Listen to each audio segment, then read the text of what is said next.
Hello, WhatsOnStage Podcast fans, it's Alex here. Before we start this week's episode, I wanted to introduce our very special guest, Francesca Moody. Francesca has produced some of the most important productions of the last decade, including Fleabag, Baby Reindeer, and Kathy and Stella Solve a Murder, which is currently enjoying a West End season at the Ambassadors Theatre. We wanted to talk to Francesca about some of her most exciting productions up at this year's Edinburgh Fringe, including Weather Girl, VL, and I'm Almost There, all of which are running at the Summer Hall and have picked up a number of awards between them. Without further ado, I'll hand it over to myself, Sarah, and Francesca. So I saw Weather Girl at Summer Hall last night, Francesca, and just loved it. I also saw VL, which I enjoyed and which we'll talk about later, both of which have just won Fringe First. But I utterly adored Weather Girl. And it won an award last night. It was a kind of weird moment where I thought something alarming was about to happen at the end when somebody stepped up from the audience.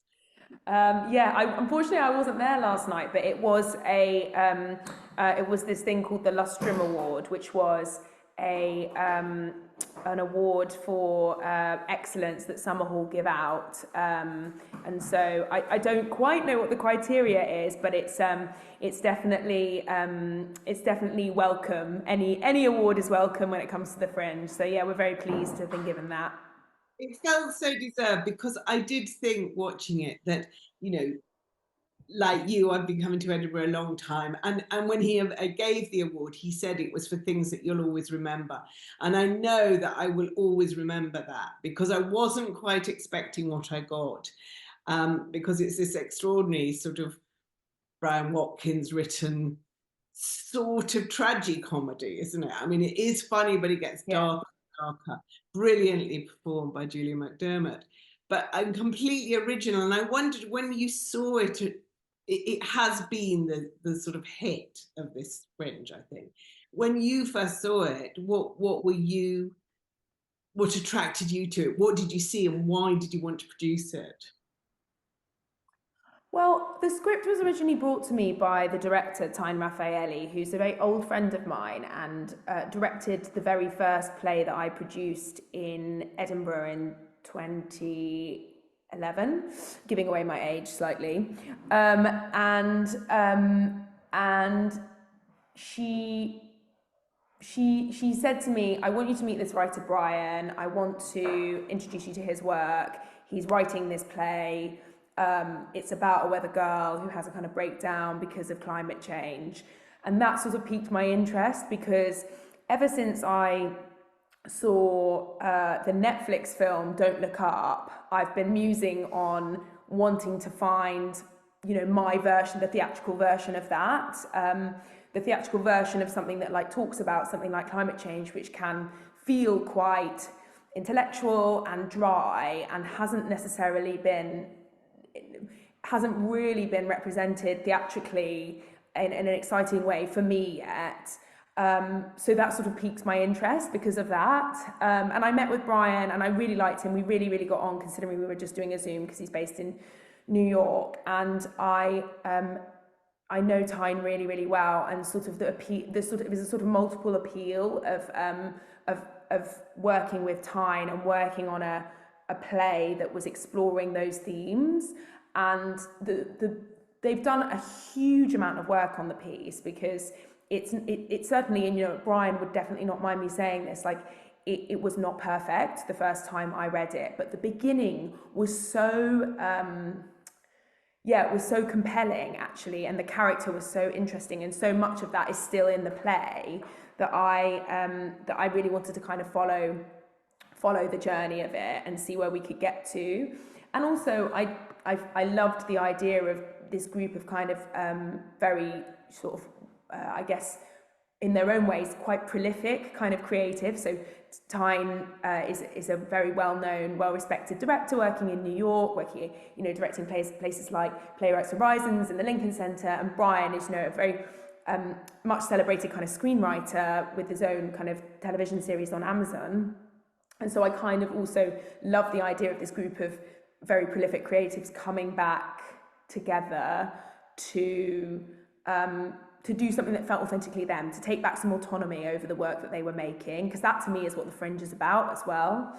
So I guess those, I mean, I've sort of answered your question and gone beyond it a little bit, Sarah, but that's sort of those are the sort of the things that got me really excited about the script when I first read it.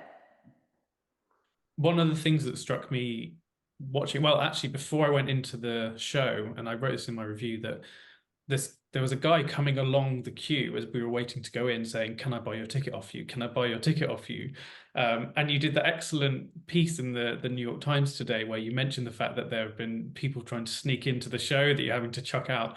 That sort of demand must be so exciting for you to have to grapple with.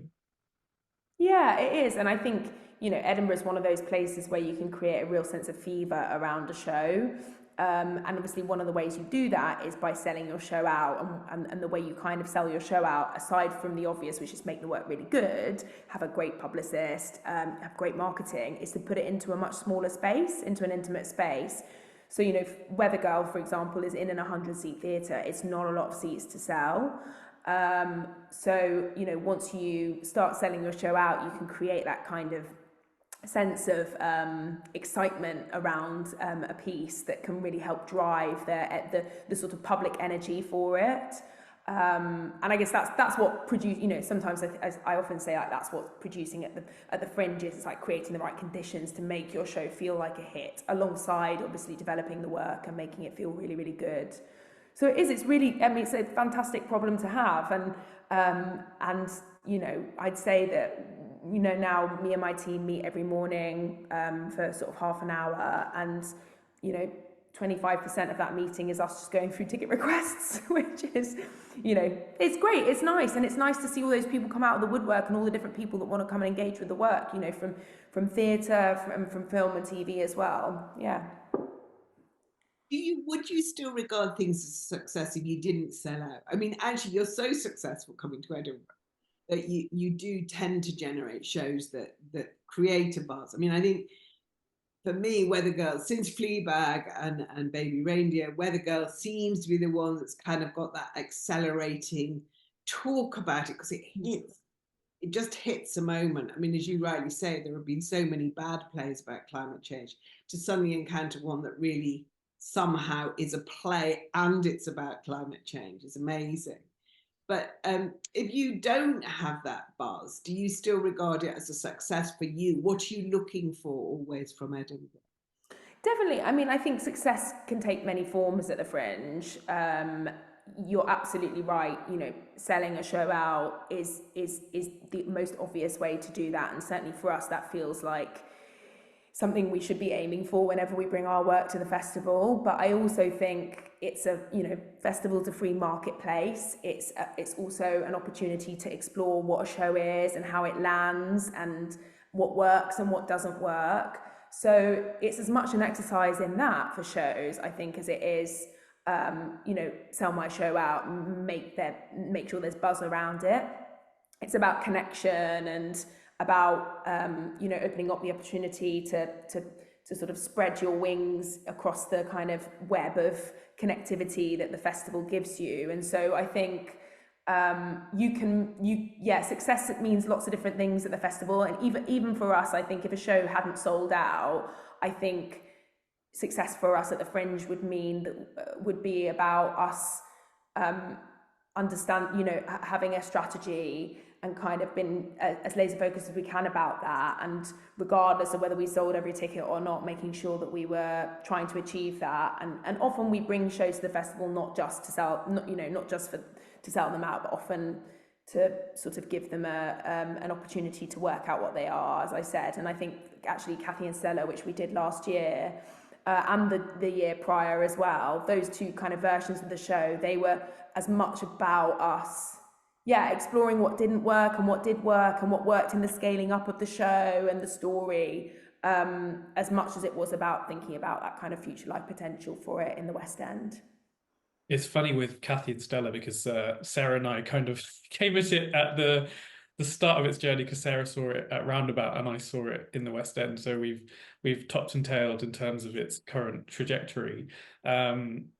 And sort of with shows like Kathy and Stella, is the dream always to say Edinburgh is literally just the starting point, or can it be the be all and end all? Or with this one, was the energy already there well before, it had even been in front of the roundabout audience?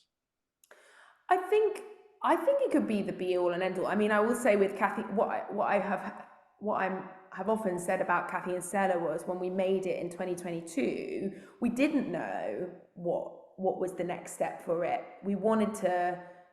Part of doing Edinburgh was part of doing Edinburgh for us was about getting it on, because there was a long development period over the pandemic. I say long, musicals take a really long time to develop, but there was this period over the pandemic where the boys Matthew and John were kind of developing it. And then we got to sort of the end of 2021 and we were thinking, what are we going to do with the show? And there were all these different ideas.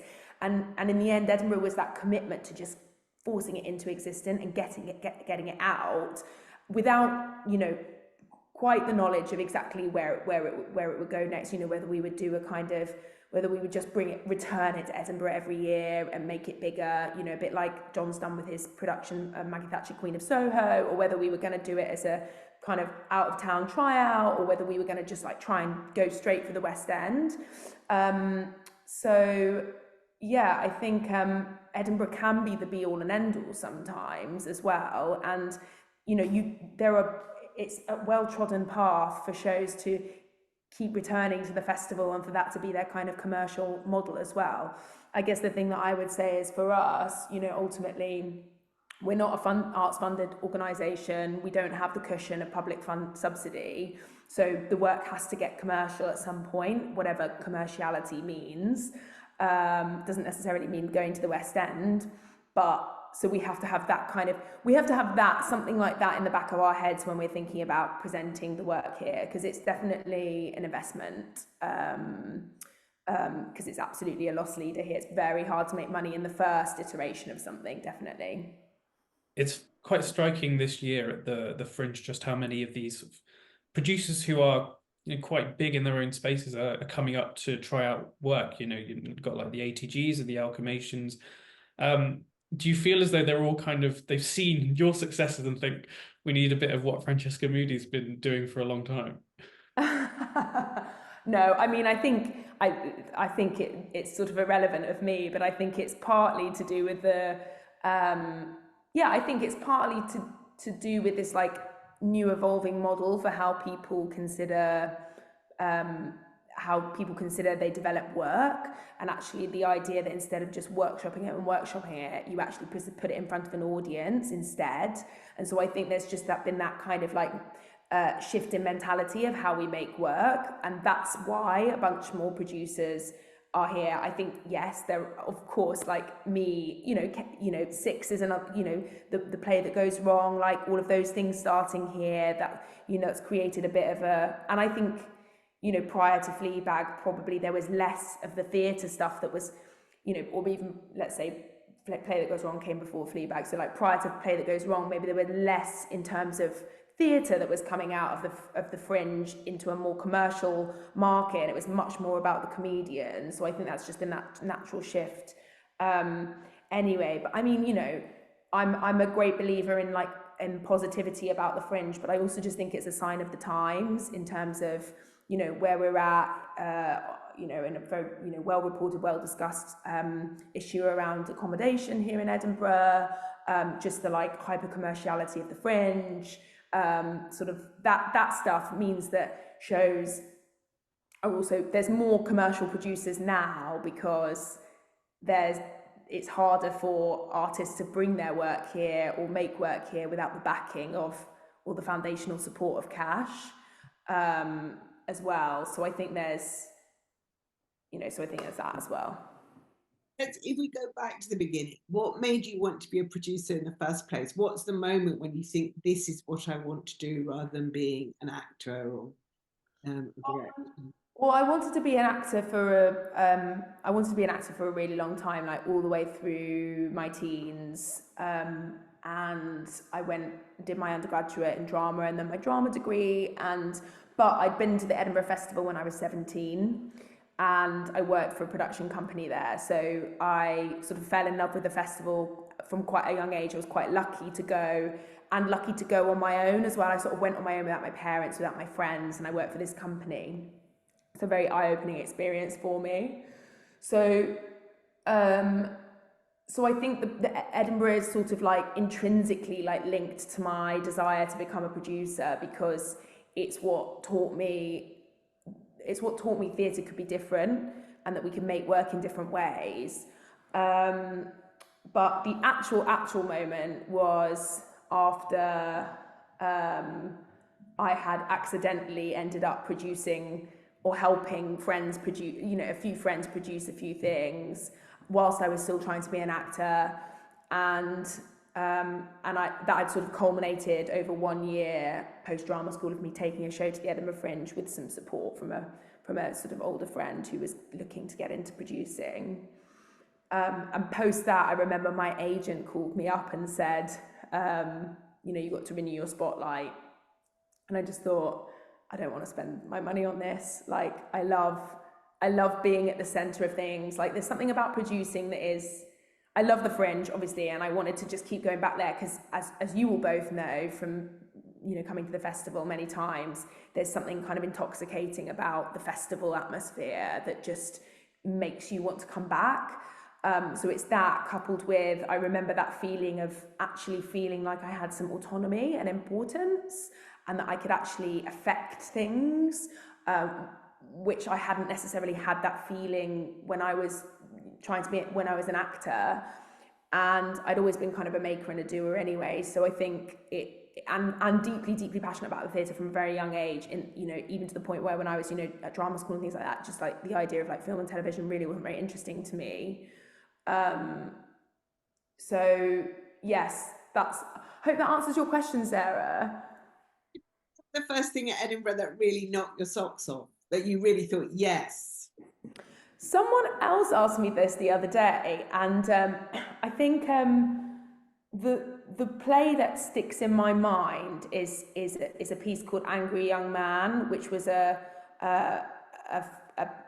piece about an immigrant coming over to the UK, and it was by a company called Malwaf, and it was performed by these, I think, 4 or 5 guys, and they all played him at various points, and it was all physical comedy. It was so funny, and I just hadn't, nothing like that had ever been presented to me before, just because I hadn't seen that kind of theatre. I'd only seen like Blood Brothers. I'd seen theatre, but I'd only seen like big #1 touring musicals and things like that, where I grew up. So just that like, presentation of like a different way of making theatre, and that really stuck with me, that play.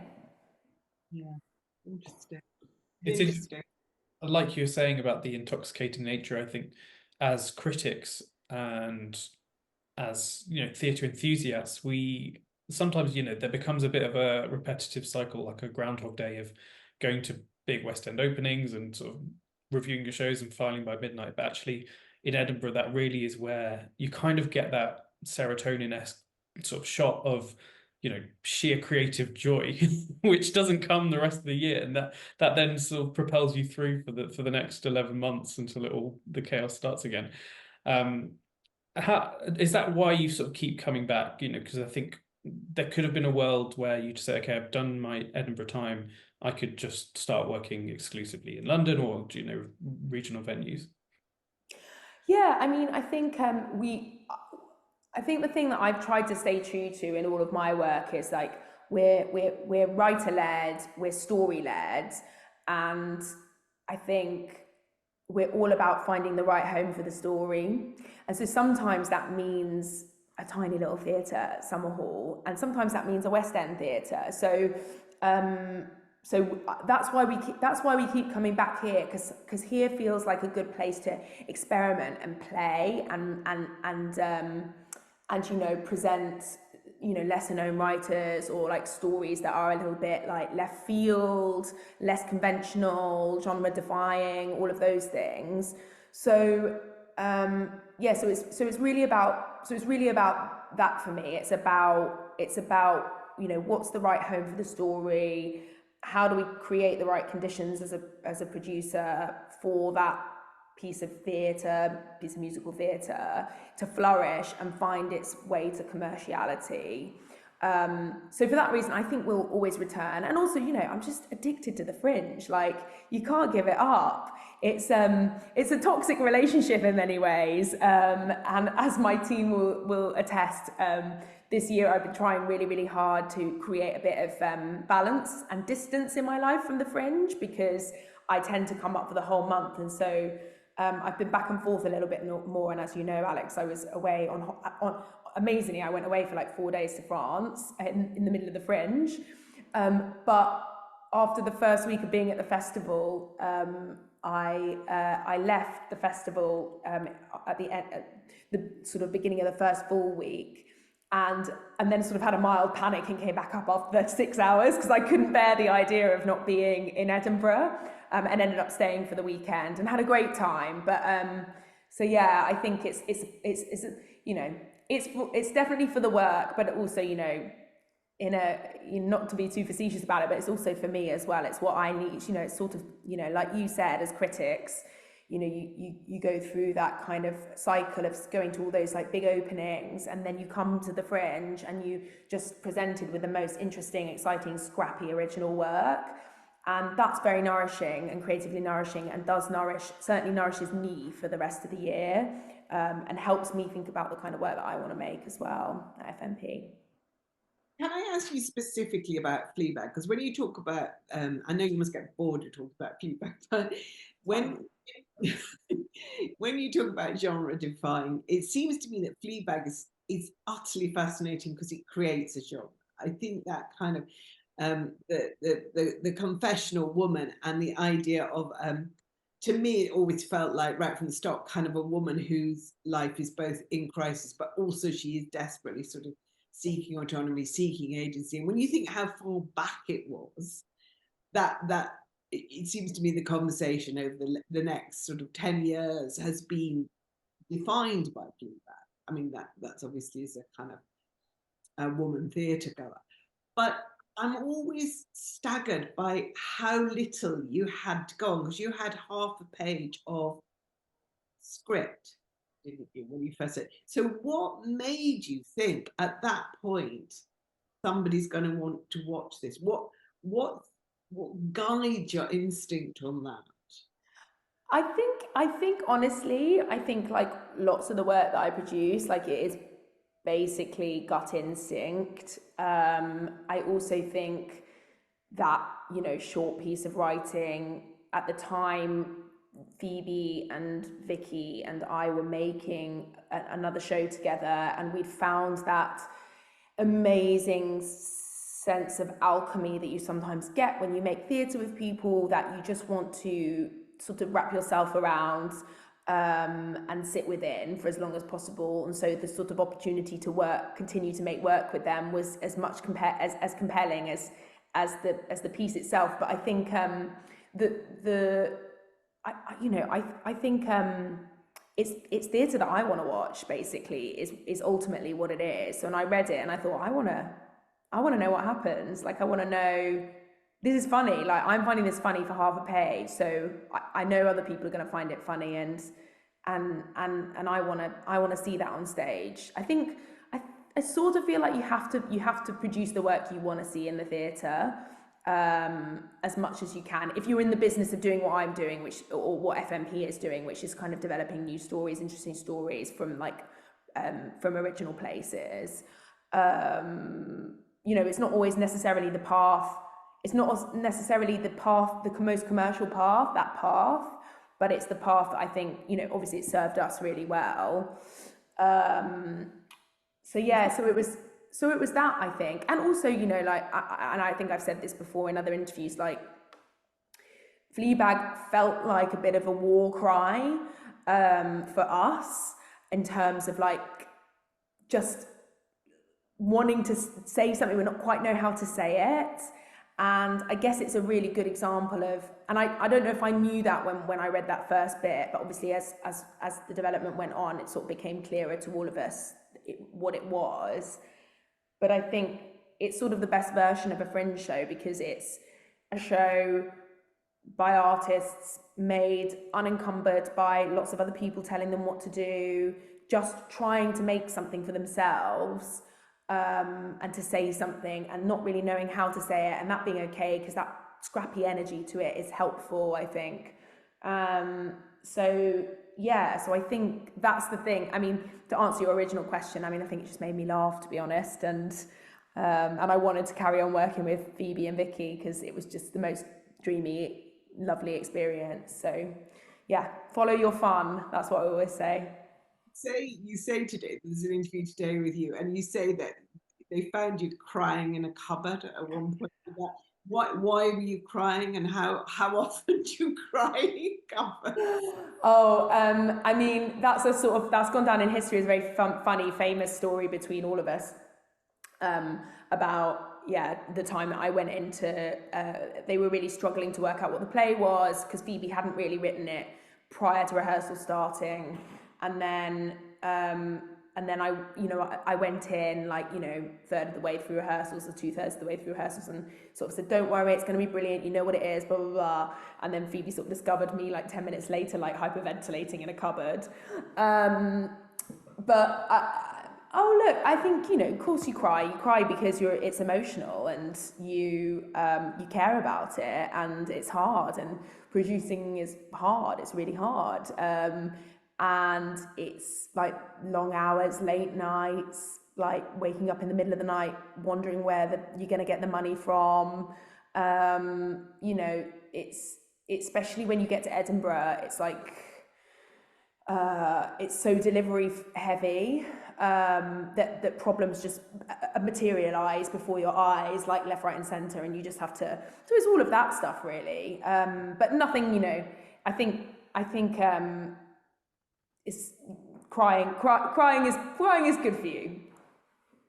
It's funny how you're talking about just that instinct. I almost think about like a spidey sense in terms of, do you sometimes read a script and think, oh, well, that's good, but it's not sort of getting the hairs on the back of my neck going or something? Is that must happen quite regularly? Yeah, totally. And I think sometimes there's just a little je ne sais quoi, or there's a thing that piques your interest. Like for me, Weather Girl, when I first read it, I really loved the beginning and I wasn't so sold on the end. So it doesn't have to be the whole thing. It just has to be enough of the idea. And I have to sort of be a bit aware of the writer's ability to write, to help me kind of imagine how they could get there.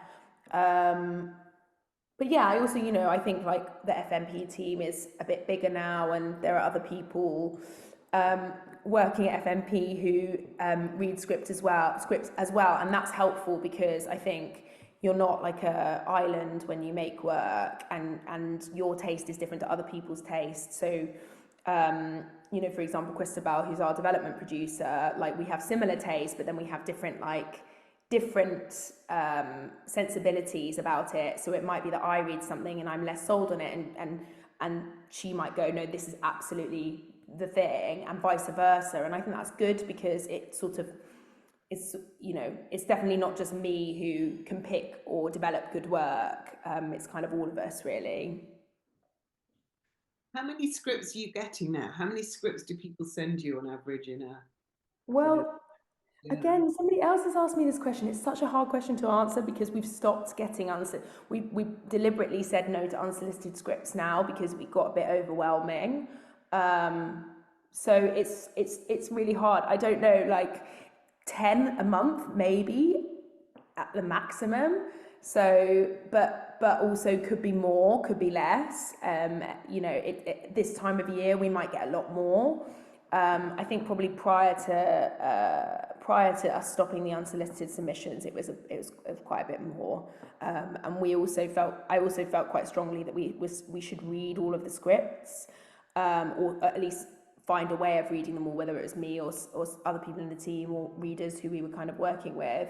And that just felt like unsustainable basically for the business to like do that much. So yeah, we try now to read all the things that come into.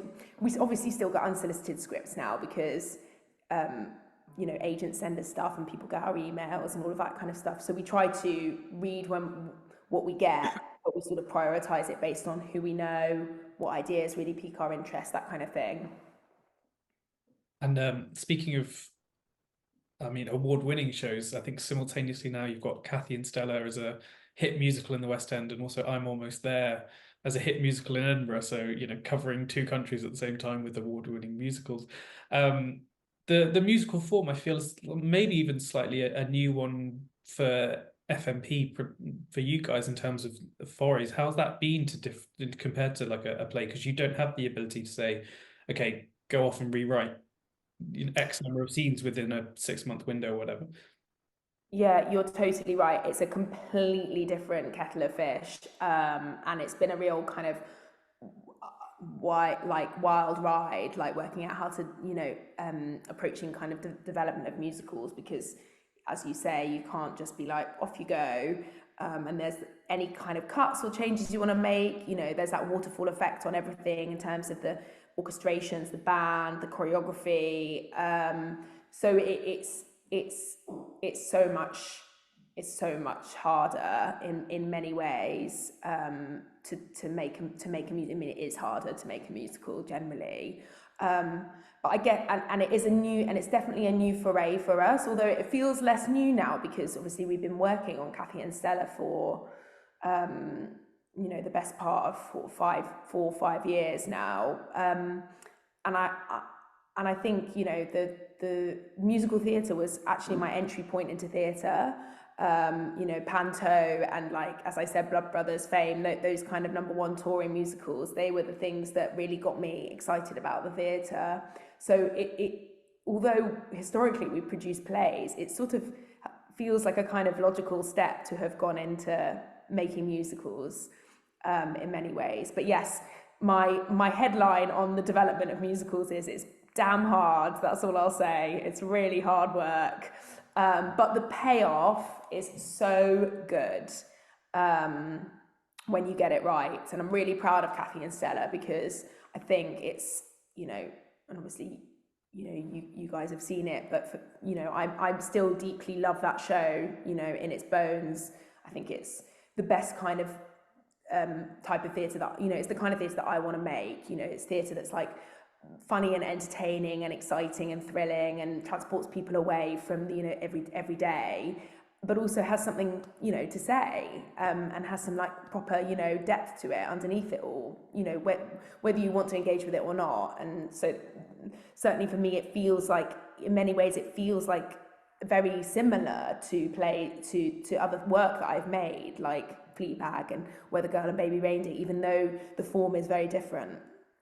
Well, it's very based in relationships, isn't it? Again, it's a relationship between them that is so kind of strong and interesting. And I mean, I do love that. I noticed we're coming to the end of the recording time, but I do notice that I love the fact that, we've been lucky enough to see these shows when they're little and then to watch them develop. I mean, I'll always remember going to Kathy and Stella because I had a cold and it was cold and I didn't want to go. And yet it was entrancing, even in a very small scale. And so to watch it grow has been so fascinating. And I really look forward now to watching what happens with Weather Girl, because I suspect something will. Yeah. It is, I think, Alex, don't you, that it is a kind of privilege that we get as critics, really. Yeah, and that's the other allure of Edinburgh, that being able to see things when they are at their earlier stages. And I'm sure as a producer, it's also nice to know that you are sprouting something that hopefully can grow into a huge international sensation. Definitely. I think there's, that's, the more I think about it, the more I try to be about the journey. It's gonna sound like I'm like doing like a kind of Instagram talk or something now, but like it's more about the journey than the end. Of course, we're about the end goal, but the exciting thing about what we do is, yeah, as you say, Sarah, like the special thing at the beginning that feels really exciting, and then working out how you grow that and how you do it responsibly and how you make it, how do you not lose that, but you gain something at this end as well. That's always the challenge for us, is like, how do you manage that growth responsibly so that you don't lose the thing that was made it so special here, the thing that you saw when you saw it in Roundabout with Kathy and Stella, Sarah, that kind of I hope it still has that, like it still feels like it's kind of held together with Pritt stick and sellotape and feels kind of has that fringe energy to it that I think is what made it really special in the first place. So yeah, it's exciting to be making that kind of work for sure. Yeah. Wonderful. Well, I think since we've got about a minute left according to Zoom, it's probably a good place to start wrapping up. But no, very excited by, I mean, I think all three of the shows that you've brought up this year have become huge headline, a year-defining productions. So huge congrats, I guess, and thank you for bringing so many amazing pieces to audiences this year and every other year, I suppose. Thank you. Thanks so much. Just very happy that everyone's happy and everyone's enjoying the shows and everyone's having a good Fringe. So yeah, and I'm delighted that you both like the shows too. So yeah, and thank you so much for having me on the podcast. Really appreciate it. Thank you, Francesca, for coming on. It's so lovely to talk to you. I'm going to see the third show now. Very good. Perfect. You get the full set. You get a special members card if you do all three. So all right, well, have a great day both, and Sarah, maybe I'll see you out on the mean streets of Edinburgh. Exactly. Bye. Bye. Thank you for joining us on this week's episode of the What's on Stage podcast. Be sure to like, subscribe, follow and leave a comment, or email us at editorial@whatsonstage.com.